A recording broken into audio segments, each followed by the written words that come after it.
The events discussed in this video took place in 2007 in the state of Kansas. And although 16 years have passed since then, this high-profile case has yet to come to a conclusion.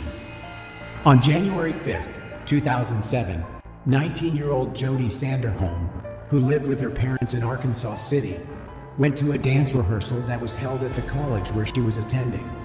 On that day, Jodi did not return home and stopped answering her phone. Such behavior was unusual for her, so her parents immediately became concerned and decided to file a missing persons report with the police.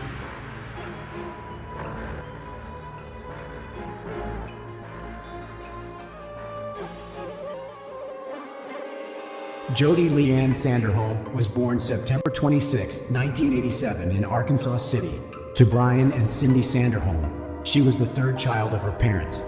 She had a brother called Jason and a sister called Jennifer. From a young age, Jodi was fond of dancing, and although it played a large role in Jodi's life, she also did not neglect her studies. She was one of 4 valedictorians in her graduating class. While in high school, Jodi was a member of the National Honor Society, a Kansas State Scholar, a Kansas Board of Regents Scholar, and earned the Outstanding Physics Student of the Year Award presented by David Steinemetzy. She was a member of the Ark City High School dance team for 4 years. 2 of those 4 years, she was the captain. Jodi was a member instructor of Ark City Dance and a Universal Dance Association instructor. After high school, she attended Cowley College where she studied pre-pharmacy.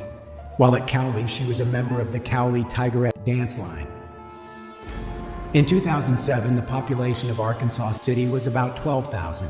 Jodi's parents, like probably other locals, thought it was a good and relatively safe place to live and raise children.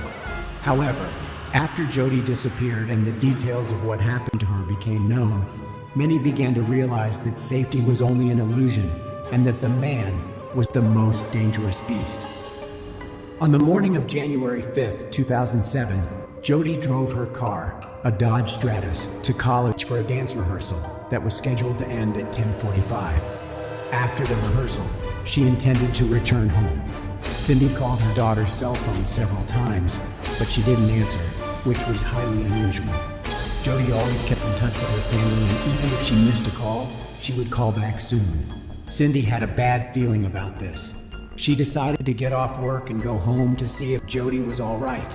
When she arrived, she immediately noticed that her daughter's car was not in front of the house, and this only increased her anxiety, because Cindy knew that by this time, Jodi should have been back from rehearsal.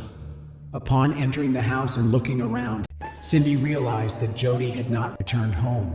Her dance uniform, which she put in the washing machine when she returned from rehearsal, was not there or in the hamper for her dirty clothes. The shower stall was dry, although Jodi always showered after dance class. It soon became clear that Jodi had no contact with her father or older sister Jennifer either. She had an appointment at noon, to which she never showed up. Cindy and Brian began calling their daughter's friends, hoping to find out where she might be. But after the morning rehearsal ended and Jodi left college, none of her friends saw her. That evening, the college dance team was scheduled to perform at a basketball game, with a routine of which Jodi was the choreographer. She wouldn't have missed it of her own free will, but she didn't show up either. At about 6 p.m., still unable to learn anything and without waiting for their daughter to return home, Cindy and Brian contacted the police and reported her missing.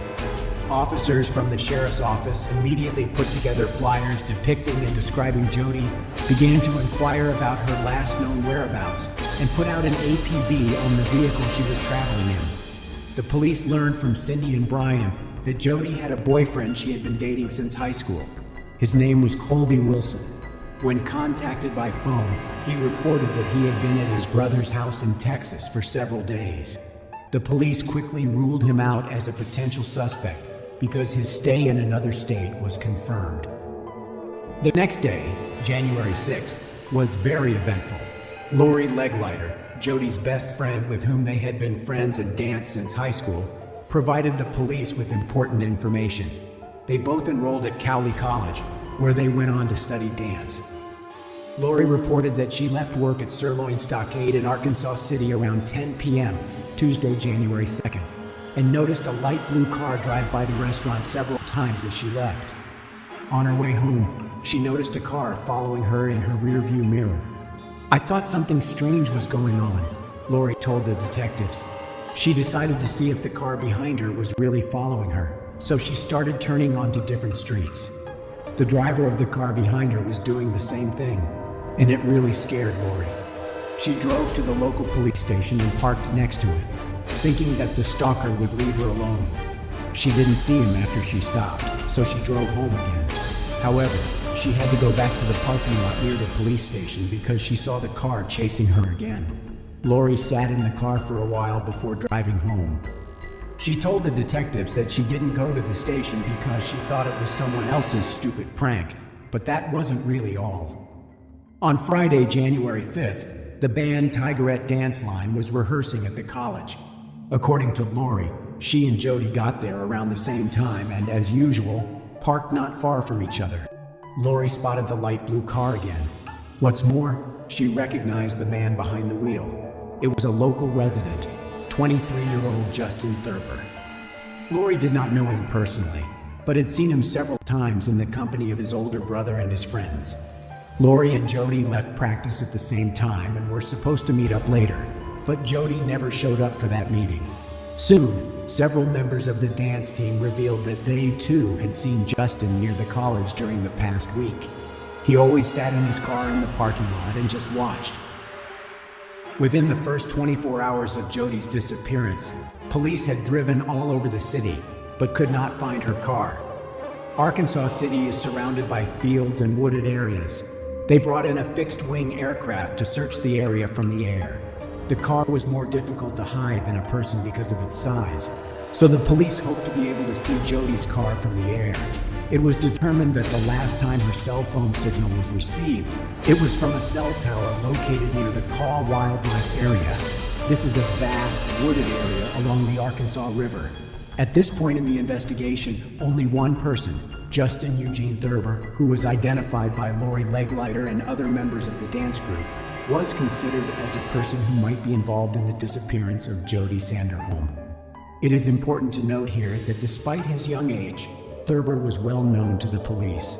3 years earlier, in 2004, he had been charged with illegal possession of banned substances. He eventually received a suspended sentence and was released. 3 months after that, he was arrested for theft and probation violation. In October 2005, he was charged with disorderly conduct. 3 months later, he was arrested for petty theft and again found to be in possession of a controlled substance. On December 31st, 2006, which was just 6 days before Jodi disappeared, Thurber was arrested again for theft. That same day, after paying a $3,000 bail, he was free. Having had a merry New Year's Eve, the next day, January 1st, he began impersonating a police officer and disrupting public order. When the real cops came for him, Thurber complained of chest pain and was taken to the hospital instead of the station. Why he was not arrested after his discharge from the hospital remains unclear, nor is it quite clear why he managed to get away with it all the time. A relative of his who works for the Cowley County Police may have contributed to this, but that's only a guess. That same day, January 6th, a police officer saw Thurber's car, a light blue Cadillac, parked outside his parents' house and decided to talk to him. His father invited the officer into the house. When the police officer asked Justin where he had been yesterday, he said he had driven his car to Winfield